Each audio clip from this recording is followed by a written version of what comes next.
All right. Zach in Fort Bragg, how are you, and thank you for your service. Oh, thank you. I'm actually glad that I called in today because I know you two are both prior service. And first off, I want to say I watch your show all the time, and it's really awesome what you guys are doing. Well, Thanks. Thank you. And just recently, we were fortunate enough to go down to Corpus Christi to interact on a podcast, Atheist Airwaves, did it at the university. But afterwards, we went to the USS Lexington, and I served on a carrier, the USS Theodore Roosevelt, CVN 71.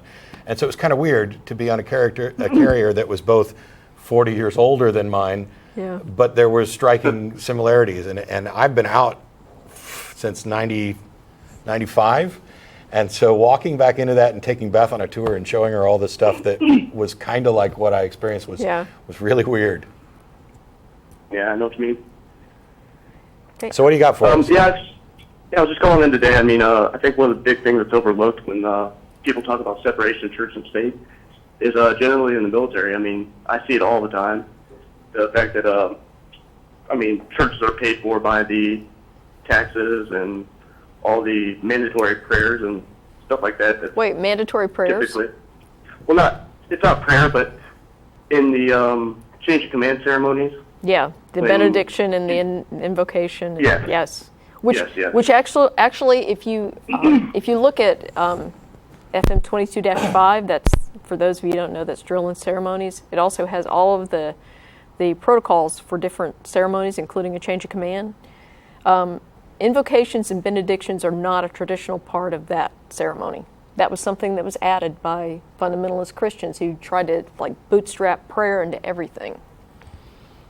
So, I did not know that. Actually, I just know that every time that there is a change of command ceremony, they pretty much say you will bow your head whenever. And you don't have to. They can't order you to bow your head. They can't order you to pray. Yeah, I know. On the other hand, if you don't, exactly. you stand out and you can end up getting, extra duty or whatever for some other reason. Yeah. Except it's a real problem. In my change of command, there was no invocation or benediction. So. Yeah. I didn't even invite the chaplain. So.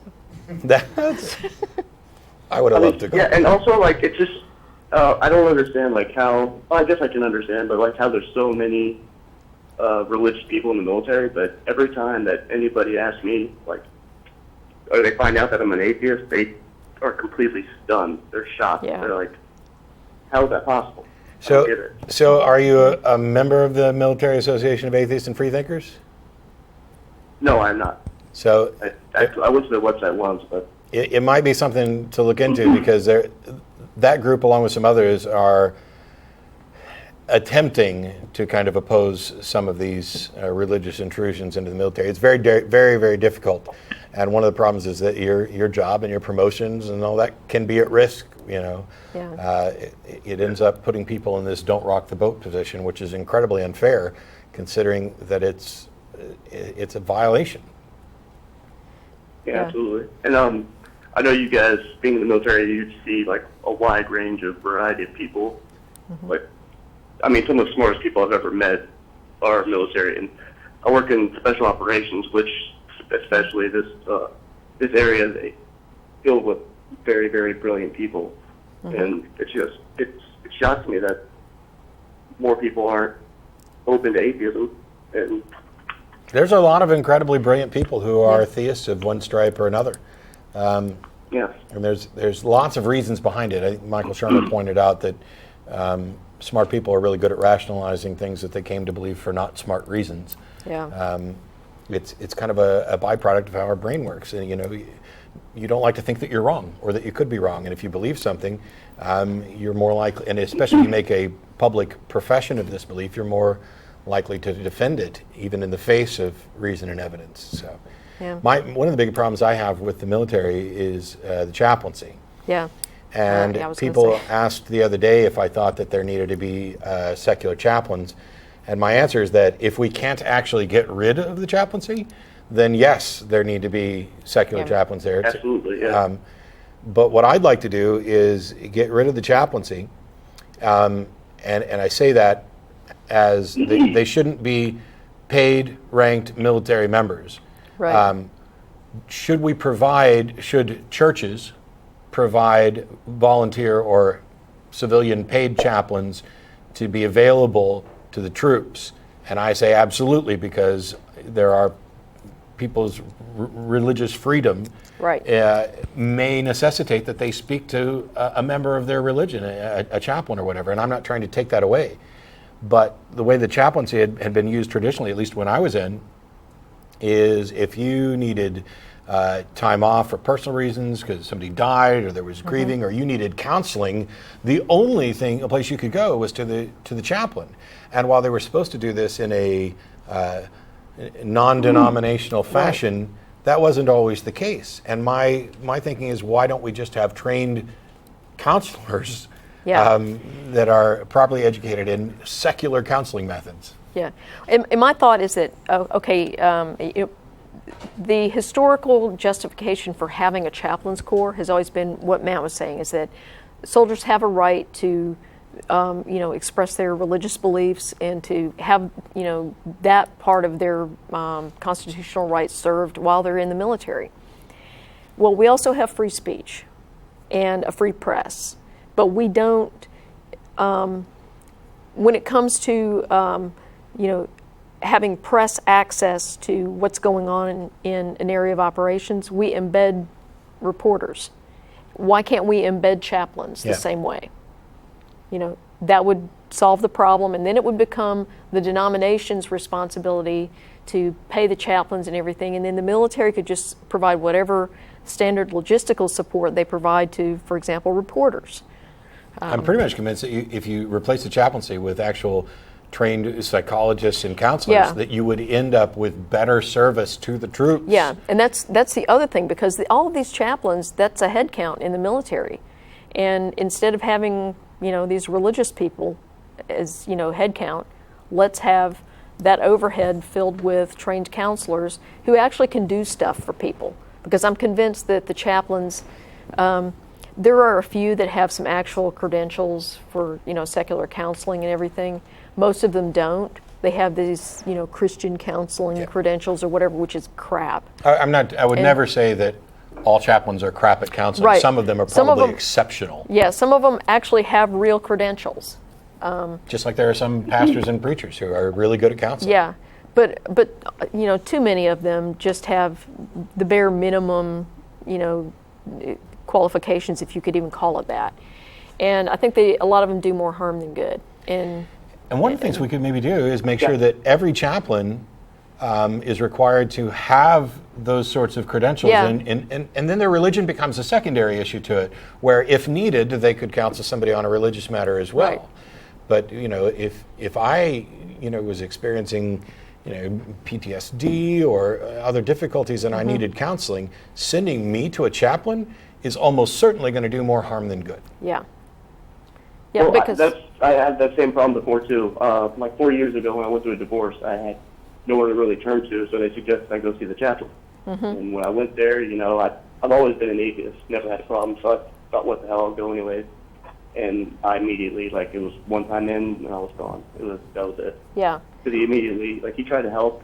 He was very comforting, but then he started trying to shove religion in, and I was like, Yeah. Well, and when I actually first joined the Army and went to basic training and everything, the only people I knew that actually went to church, I guess there was probably a handful of people in my platoon that were actually religious, but most of the people that went to church on Sundays just went because it was probably the only air-conditioned building on post. Yeah, no, it was the only place, and then some services offer food.